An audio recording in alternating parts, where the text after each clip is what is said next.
গতকালকে আমি তেল মশলা কম দিয়ে শসার একটা রেসিপি সবার সঙ্গে শেয়ার করেছি। সবাই অনেক অনেক বেশি পছন্দ করেছো তোমরা।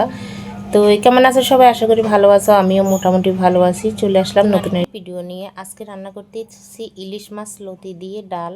প্রথমে আমি ডাল বসিয়ে দিলাম। ইলিশ মাছের মাথা ভেজে নিতেছি। ইলিশ মাছের মাথা দুটো আমি মাছের লতির সঙ্গে দিয়ে দেব।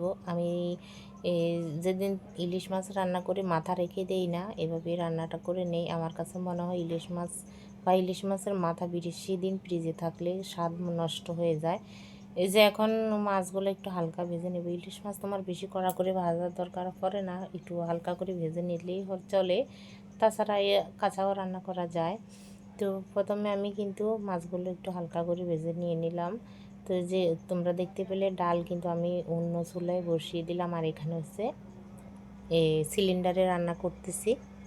রেগুলার আমার ভিডিও দেখতেছে তারা জানে আমার শরীর কতটা খারাপ, গ্যাসে যে আমি কত সমস্যার ভিতরে পড়ে গেছি। সামান্য এক চিমটা আমি কিন্তু আজকে তেল দিচ্ছি। আর এখানে পেঁয়াজগুলো একটু যখন ভাজা ভাজা হয়ে গেছে লতিগুলো দিয়ে দিলাম। এখন দিলাম একটু মূলো। এখন শীতকাল আসতেছে, তোমার মূলো শাকের সঙ্গে এইভাবে ছোট ছোট আকারের মূলোগুলো পাওয়া যাবে। তো আমি শাক আলাদা করে ভেজে নিলাম শুকনো লঙ্কা ভাজি দিয়ে। আর এখানে মূলোগুলো লতির সঙ্গে দিয়ে দিলাম। ফেলে দেবো কেন, এভাবে লতির সঙ্গে দিলে খারাপ লাগবে না, ভালোই লাগবে। এখন দিয়ে দিলাম এখানে ছোট ছোট করে কাঁচা লঙ্কা কেটে দিলাম।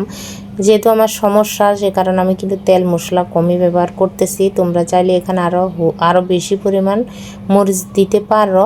তো আমি কিন্তু বেশি মরিচ দিইনি। এই যে দেখো একটু বেশি পরিমাণ হলুদ দিয়ে তরকারিটা রান্না করে নিলাম। সামান্য একটু কাঁচা লঙ্কা দিয়ে, তেল পরিমাণ কম দিয়ে। মাছের তরকারি হয়ে গেছে, মাঝখানে কষিয়ে খুব ভালোভাবে জল দিয়ে মাছগুলো দিয়ে এখন তুলে নেব। রান্না আমার হয়ে গেছে। তো বন্ধুরা, তোমাদের কার কার লতি প্রিয় অবশ্যই আমাকে কমেন্টের মাধ্যমে জানিয়ে দেবে। আর যদি রেসিপিটি ভালো লাগে তাহলে একদিন তোমরা রান্না করে খেয়ে দেবে।